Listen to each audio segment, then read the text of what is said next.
ક્ષેત્રફળ ઘનફળને અવગણવાનું નથી. હજી એક દાખલો આપણે ગણીએ કે એક વર્તુળની ત્રિજ્યા 10 સેન્ટીમીટર છે. એક વર્તુળ આપ્યું છે, એની ત્રિજ્યા કેટલી છે તો કે 10 સેન્ટીમીટર છે.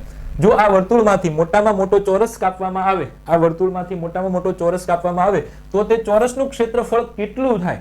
આ જે વર્તુળ છે એમાંથી મોટો ચોરસ કાપશો ને એટલે આવો એક ચોરસ છે એ તમે કાપી શકશો, આવો ચોરસ, બરાબર. આનાથી મોટો ચોરસ તમે કાપી શકો નહીં. અને અંદરનું જે છે આ કેન્દ્ર, બરાબર, એનાથી આ જે માપ છે એ કોઈ પણ જગ્યાએ અહીંયા માપો, અહીંયા માપો, અહીંયા માપો, એને આપણે શું કહીએ છીએ? વર્તુળની ત્રિજ્યા. અને કેટલી આપી છે? 10 સેન્ટીમીટર. તો આ 10 સેન્ટીમીટર.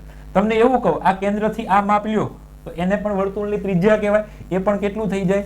10 સેન્ટીમીટર. હવે તમે વર્તુળને ભૂલી જાઓ, ખાલી ચોરસને ધ્યાને લ્યો તો ચોરસના આ ખૂણેથી આ ખૂણાને તમે જોડો તો તમે કહેશો સાહેબ એને તો વર્તુળનો ચોરસનો શું કહેવાય? વિકર્ણ કહેવાય. અને વિકર્ણ જે છે શું છે? વિકર્ણ. એનું માપ તમને કેટલું મળી ગયું? તો કે આ 10 અને 10 20 સેન્ટીમીટર મળી ગયું. કેટલું મળી ગયું? 20 સેન્ટીમીટર મળી ગયું. આપણે શું મેળવવાનું છે? વર્તુળનું ક્ષેત્રફળ. સાહેબ આપણી પાસે લંબાઈ નથી પણ આપણી પાસે વિકર્ણનું માપ છે. તો વિકર્ણના માપ ઉપરથી ચોરસનું ક્ષેત્રફળ કઈ રીતે મેળવી શકાય?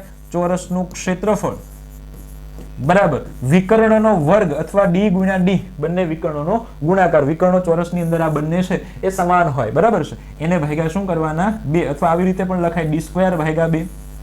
તો d ની કિંમત આપણી પાસે છે, વિકર્ણની કિંમત છે d4 ડાયાગોનલ, અને એ કિંમત કેટલી છે? 20. તો વર્ગ એટલે શું લખશું? 20 ગુણ્યા 20 ભાગ્યા કેટલા આવશે? 2. 20 ગુણ્યા 20 400 ભાગ્યા 2 શું આવશે? 200 સેન્ટીમીટર સ્ક્વેર.